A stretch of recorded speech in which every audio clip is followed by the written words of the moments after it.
Welcome to Cake on Tuesday, where we spotlight the rule breakers, the underdogs who refuse to listen when everyone said it won't work. I'm Elizabeth Bieniek, and for the next 20 minutes, we're diving into another disruptive innovation story that proves sometimes the craziest ideas change everything. Today's guest is Dan Baird, founder and CEO of Wrench AI, that helps organizations shift from generic outreach to hyper-personalized engagement. Dan's unique background in software development and global branding, combined with his personal obsession over how people make decisions, led to his developing the engine behind Wrench AI. It's now trained on over 1 billion interactions to decode intent and reveal personalized insights and smarter segmentation. Dan also speaks and advises on AI, personalization, and the neuroscience of trust in digital experiences. Dan, welcome to the show. Thank you. I'm excited. Thank you kindly. Great intro. I'm super excited to have you. So I had the pleasure of joining Dan on his own podcast, Burn the Map, and we had such a fun conversation. I knew on the spot I had to invite him on Cake on Tuesday to continue this. There's a ton of things I want to dive in with today, Dan, but first I have to ask, because you put it out there publicly, it's on LinkedIn. You, of your own volition, of your own free will, at some point in your life, have chosen to wrestle an anaconda. Mm-hmm. Please, I have so many questions about this. Please tell me how this came about. Well, the note I wanted to put on there, just at the very least mention it. One, because if you know me long enough, you're going to see that picture eventually, right? Everybody, eventually I force you to see the picture. But a big part of it is oftentimes we're using such jargon in our jobs that I go, I want to be left alone. And if I'm stuck in an elevator, I can be like, Hey, I'm Dan. I help you understand who to talk to, what to say, and how to say it. I wrestled an anaconda once. You better believe they're going to remember the anaconda part. So I wanted to leave something. At the very least, they're like, okay, let's talk again. At least tell me about that. So I could go, okay, yeah, I do some stuff that takes a little while. It's a great conversation starter. It is. Right? But I love doing travel.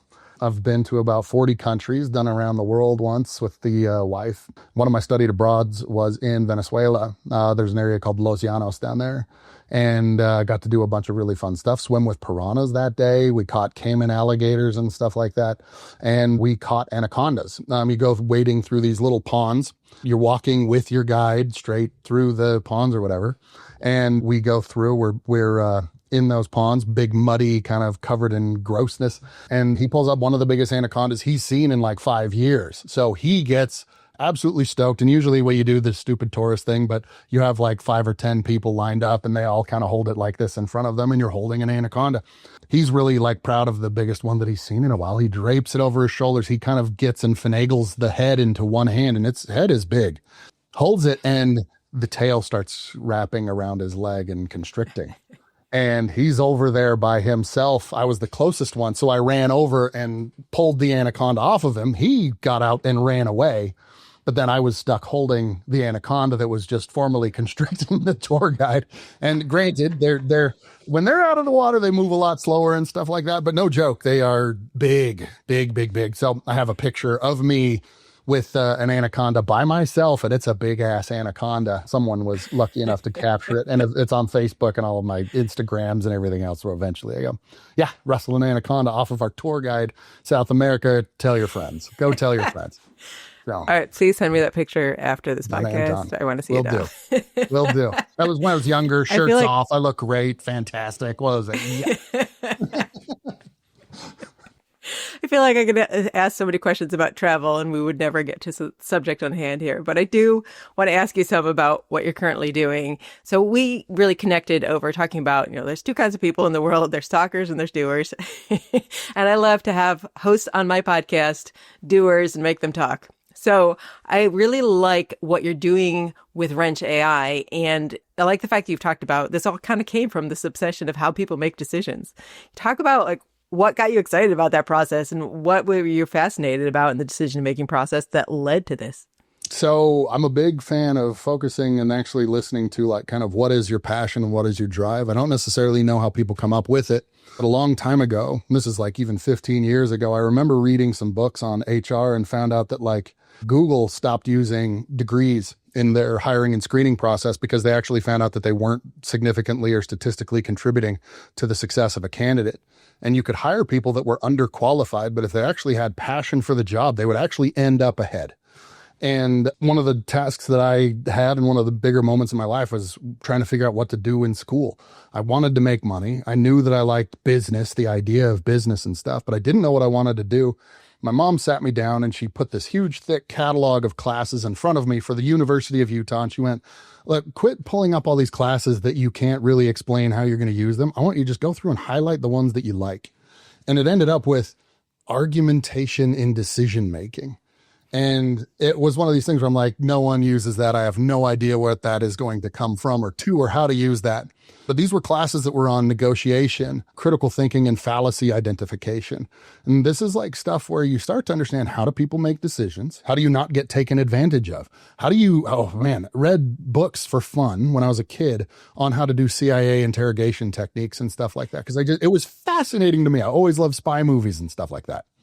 And so I circled a bunch of those classes that involved negotiation and all this stuff, reverse engineered that the degree was argumentation and decision making. And they were a bunch of obscure classes that were just, again, weird. People oftentimes would not choose those on purpose. It was a communications degree, and I was concerned that wasn't going to be a dollar-making degree. And graduate and come to realize I use my degree, my bachelor's, all day, every day, all the time, happy, love it, fantastic. It is super fascinating to me to understand how people process information. How do people get out of tough and critical kind of conversations? They're really tough, difficult ones. The psychology of decision making is super fascinating to me. How people get taken advantage of by people using fallacies like slippery slopes and stuff like that was always one of those where like, I would love to take and spend basically a few hours to find out how not to get fooled for the rest of my life. I think that's a good use of time. And good ROI on that one. Right? One of those classes was on fallacies. And it was just basically, hey, here are the bunch of those. If you're listening, fallacies are basically, again, like slippery slope, where someone goes, well, if you don't do this, well, then this bad thing's going to happen. And that's going to mean an even worse thing's going to happen. And they're things that honest people do all the time, but don't realize are illogical ways or non-data driven ways of thinking. And they happen, straw man arguments, red herring. Like you hear about these ergo post hoc arguments and fallacies. But you find these are around all the time. They're kind of how people formulate their debate or their claims naturally, but they lead to very bad decisions, and they're easily prevented. It doesn't take long to look through a list and then learn how to recognize them and then prevent yourself from making a lot of bad decisions based on some marketing copy that someone wrote. You're like, wait a minute, that actually should not be how I make this decision. That stuff was fascinating to me. Little tidbits like 85% of human communication is nonverbal. You're going, wait, that much? That is significant. Then you find out there's micro expressions where you're going, hey, there's little flashes on people's faces that can actually tell you what they're really thinking. And a lot of those little like CIA interrogation techniques were actually, how do you recognize those? If someone looks up and to the left or up and to the right, on one side, they're up and to the, let me see, if it's up and to the right, you're accessing the left side of your brain, which is the fact-finding side of your brain. You're more likely recalling existing information. But if you do it in the opposite direction, you're accessing the creative hemisphere of your brain, which means you're probably making something up. So if you just even watch someone's face and they'll do this memory thing, they'll look up like that, you can actually go, uh-oh, there's potentially a lie coming, or potentially there's a fact coming, just based on the direction of their eye movement when they're talking to you. There's little stuff like that. You're like, that is so cool. And so I naturally gravitated to studying things that just genuinely interested me. And I used to use it with like dating and stuff like that. I remember dating and having girlfriends and stuff where I used to always just be like, okay, cool. Tell me what you really think. And they'd be like, damn it. And they say it was really frustrating because they're like, they're like, I just don't even want to talk about it. I just want to get out of this. I don't want to talk about it. But I could be like, where do you want to go eat? And she's like, oh, I don't care. I'm like, tell me what you really think. And they'd be like, I loved it. Absolutely love it. It's fascinating to me. And so a lot of my degree in psychology and stuff was based on that. How do you do that? How do you diffuse arguments? How do you win arguments? And followed that and did a lot of work basically developing that. And eventually it became Wrench. We used it for targeting. Before then I was working in CPG, like consumer products at ConAgra. So I would be on the small team that would go and develop like a new frozen lasagna for you. You can still see my poetry written on frozen lasagnas in the grocery store today. And that stuff was really fascinating. We sat behind a lot of one-way glass, watching how people would interact with our prototypes and how they would make the decisions on what to buy. And one of the hardest things to answer was, what do you buy?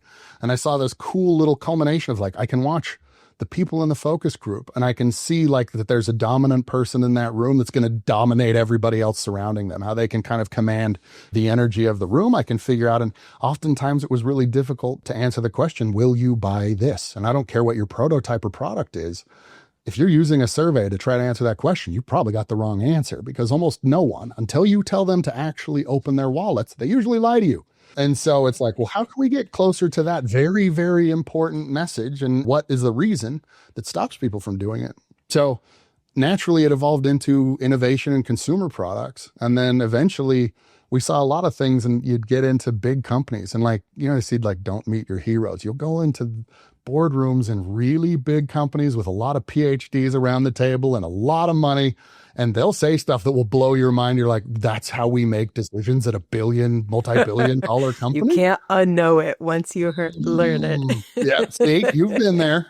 And you find it like when in business, you assume that these big companies must have these very formal processes. And then you'll see stuff where you're just like, dude, they did it based on their gut. They did it because they had a nephew or something else. It was not driven by heavy data. And so like, you know, rewind, this is a long time ago. I'm an old man at this point, but I was always surprised at like, wait, so we're making these decisions based off census data, and I'm in software and stuff like that. So I'm going like, wait, we have the digital exhaust that people leave online. They have publicly available LinkedIn profiles they want you to see. They show you the best version of themselves. We're not going to incorporate that data where they're telling us who they are, what they do, and all the stuff they want you to know about them. They're voluntarily publishing that, saying, come and find me. And you find out that data, the behavioral analysis data, is usually way more informative than demographics. The more we get online, the less valuable a ton of those old, I'm looking for males, 18 to 24. Online, you're whoever you want to be. You can, it doesn't care. It's whatever I'm interested in. So I took a lot of the data that was around like nonverbal behavior and started shifting it into the digital exhaust behavior. How can we start to analyze intent? How can we analyze the word choice that someone uses? You know, if someone is participating in your category, they may have more or less syllables in the words they use. They'll use jargon and slang, and they'll start to modify how they talk. And you can start to you may say you're a surgeon on your LinkedIn profile, but you don't talk like a surgeon. You know, you can find these little signals and they're surrounding us. So we started looking through data to look at like, all right, are there indicators in behavior exuded from personality based off word choice? And you find out stuff like, yeah, extroverts are the only people that use 3 exclamation points. Oh, store that one for later. I can use that.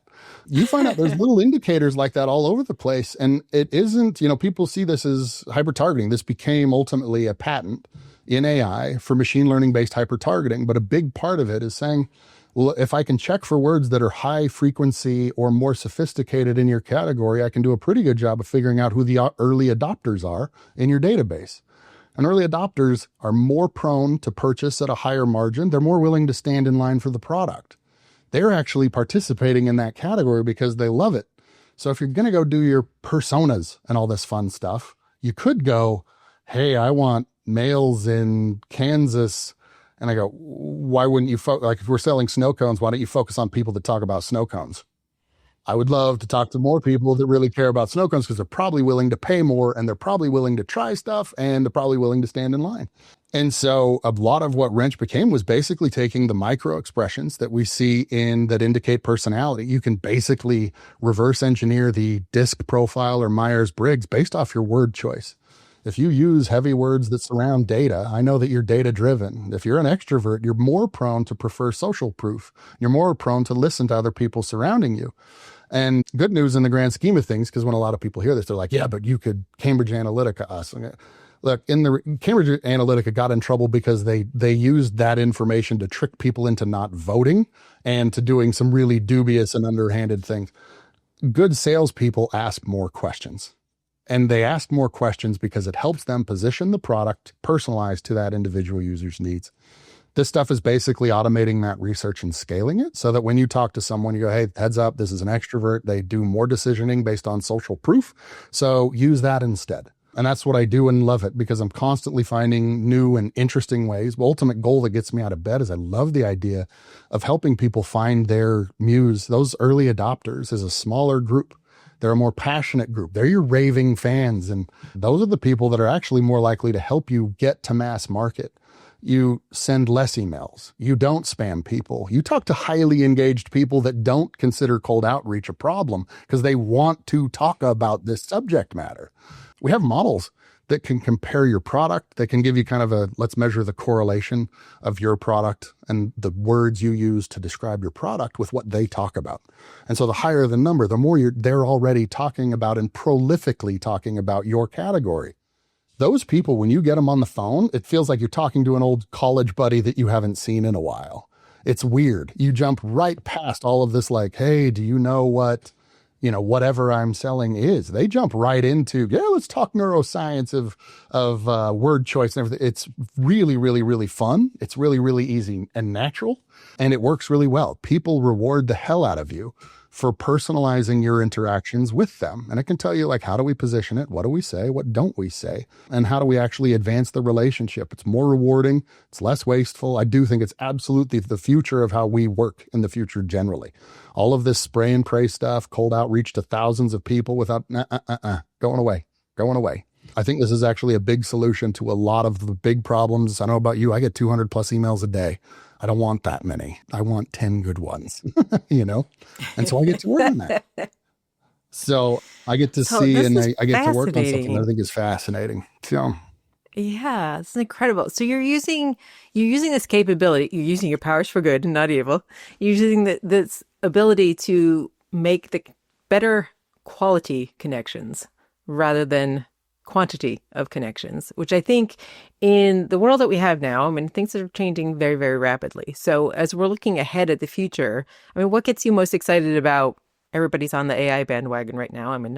I'll say it's a bandwagon, but there's a lot of people I think who have misinformation on it of saying like, oh, AI is going to do this. And it's like, it's not really what it's going to do. What are you most excited about now that AI is becoming ubiquitous and in the hands of more people?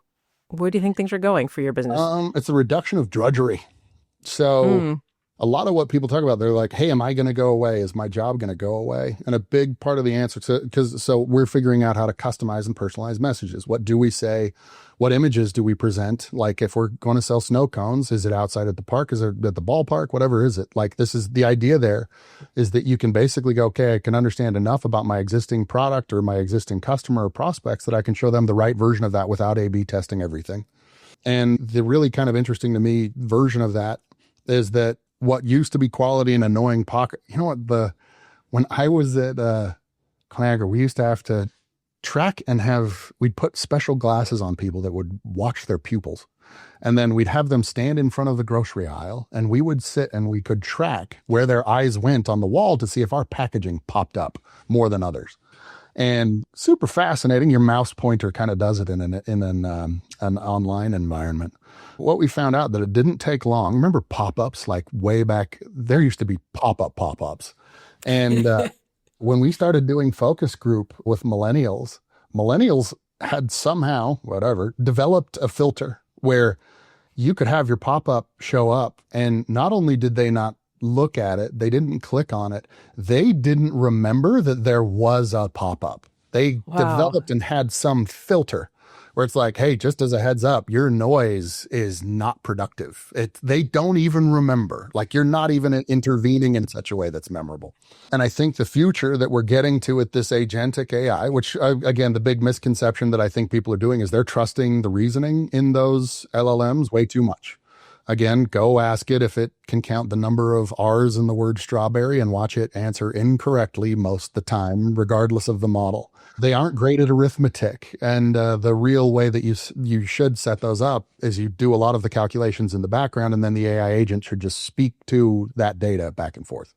But the more leaps of logic that it has to do, the more likely it is wrong. And I think that's where people are getting lost right now. And they're saying, oh yeah, it's agentic. You need to mix models and have multiple approaches to get the right answer.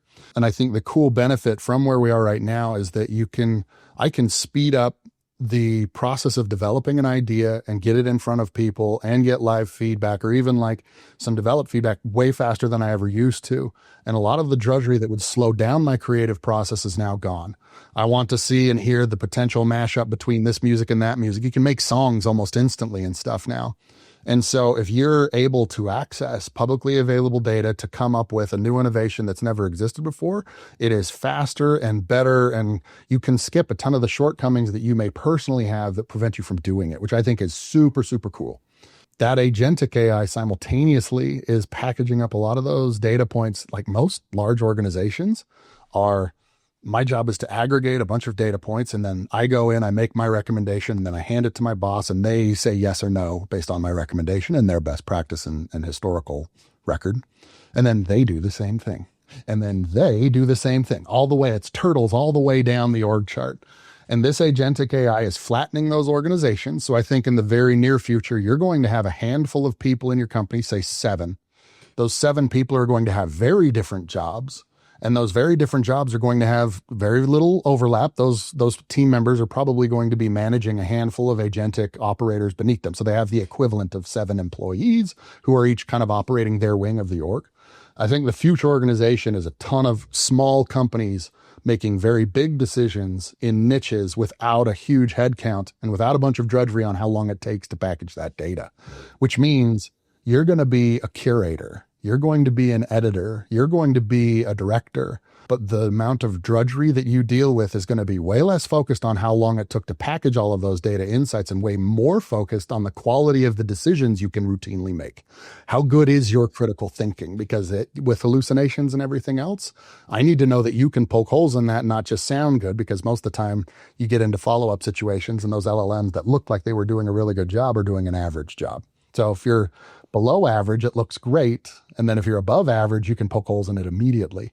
So I think it's actually going to make people a lot smarter long term. I think it's going to filter the interaction in the world that we live in. I think I'll be able to send my agents out into they're doing it now. I can send my agents out into the world to go do my research for me. I don't have to look at those pop-ups. I don't have to fill out those forms. It can basically filter 5 products by checking the public web and coming back with some recommendations for me. So I actually think it allows me to restrict my information overload, to focus on more things that really matter to me faster. I'm stoked on that. I think that's actually the very, very positive possibility we have in front of us. Cool. So let's poke at that a little bit. If you're talking about the future of an organization, saying these little mini organizations and they're interacting and you can get more specialization, like where do you think the biggest opportunities and risks are in that? As one of the things I talk about right now is not AI adoption at your company, but how you elevate the leadership at your company to handle the AI adoption that's already occurring. Where do you see those sort of risks and opportunities going forward from your perspective? So yeah, a big part of what people don't realize is that AI transformation is an organizational development problem. If you ever read Stephen Cotter, it's Who Moved My Cheese? It is the reality that if people go like, oh, AI won't take your job, but someone using AI will. Absolutely true. And that extends, like a lot of people are putting their, oh yeah, well, I use AI, I must be safe. And I go, if you're not using AI with a critical thinking cap on, you're not using AI properly and you're just as susceptible. And so a big part of the challenge there is people realizing that this is a behavior change on a mass scale. There are new ways to do things and there are better ways to do things. And a lot of them aren't ready for it. And a lot of them don't even know how to measure it. We built an agentic ROI dashboard on our software. So you have, like in ours, you can go and you can build a personal assistant in a couple minutes. And that personal assistant will adapt to your space and it'll automatically develop prompts and stuff that are specifically for your category and your personality and everything else.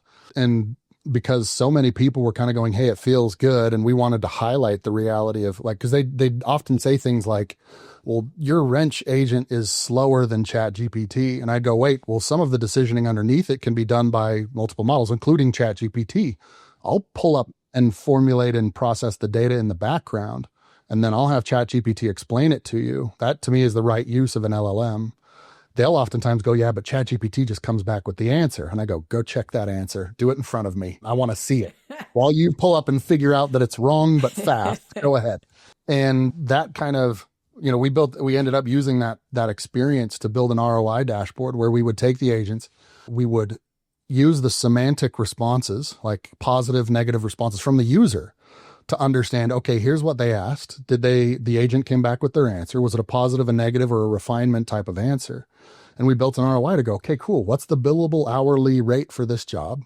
when it has conversations, how many times do you hear attaboy of some kind because I got the answer I wanted initially? How many times did they come back, no, you're not even close to what I'm looking for, and or thumbs down? That isn't even close. So we built a process where we would start to track the positives and go, you can bill for that. Figure out basically, tokens behind the scene. You can see how much language was processed by the LLM. Put a dollar figure on that for how many words can an average person read, write, interpret, etc. There's different rates for each of those. So we go, cool. So now we can figure out how long it would have taken a human to come up with a similar answer from the agent. And then based off the user's response, positive, negative, or otherwise, we can go, hey, you have to deduct that. If you were wrong, you don't get to bill for that. And now you're getting an ROI of this is how many hours it saved you. And this is how many billable hours it saved you. And these are actually starting to develop. I think those ROI methodologies that are tied to the right answer are kind of the next evolution. To your point earlier, you mentioned it's quality, not quantity. We've proven quantity. It was probably a year ago that ChatGPT was writing the equivalent of all of the written text that we had developed on an annual, not just an annual, but since the publishing of the printing press, right? It was coming up with that something like every week or something at the time. I'm sure it's way further than that now. And so it's like, cool, we can develop content. Now we need to develop content that matters. And the highlight there is the next evolution. So I'm going, cool, did you pull it in? Did you use it? But did you put on your critical thinking cap to actually find out a way to validate it without that being another huge stake in the ground on drudgery? And those organizations that are thinking at that level, it's cool. We pull them, to your point, they're using it whether or not they're telling you. We wanted to go, okay, well, let's bring in a way so we can bring in those agents. They can make those questions, those answers. We can measure them, and we can give people a safe way to actually share that information across the organization and start to really understand the critical thinking that goes on behind them. Those companies, those are the hurdles and the smart players right now.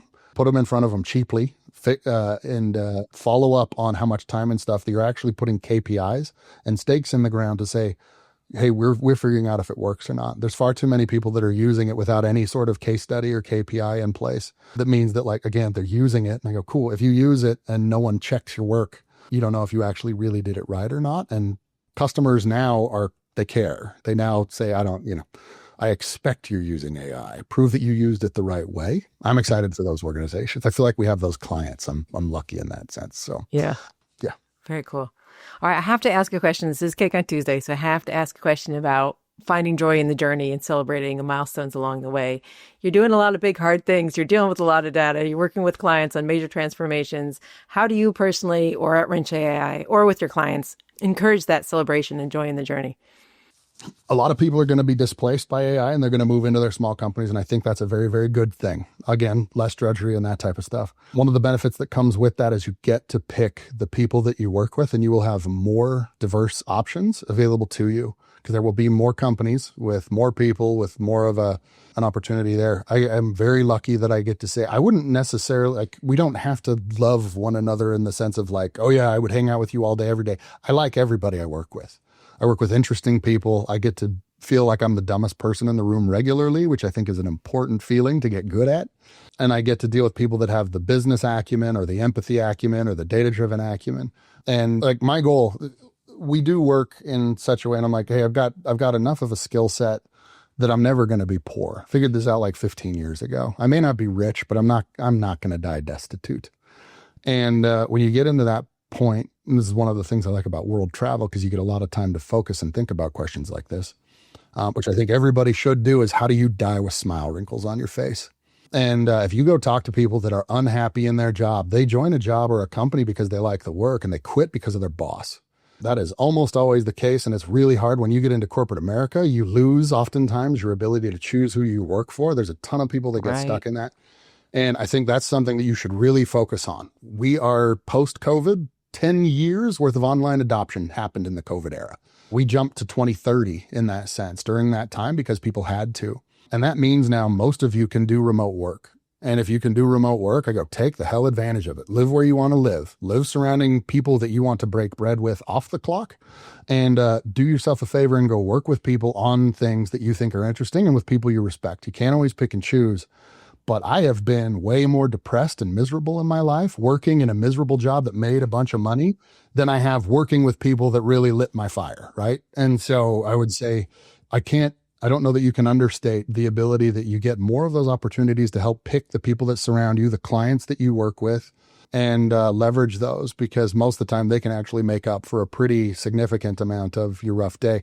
And again, most of the people I talk to, they're going, I like my work. I hate the people I'm doing it with.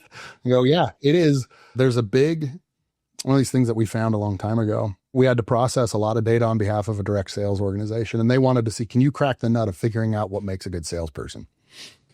And you go, cool. So you process the personalities of a lot of people that signed up a lot of people and got a lot of conversions, and then other people who signed up a lot of additional salespeople type stuff. And you found out that there wasn't necessarily, like, more training didn't work. Upselling carts didn't work.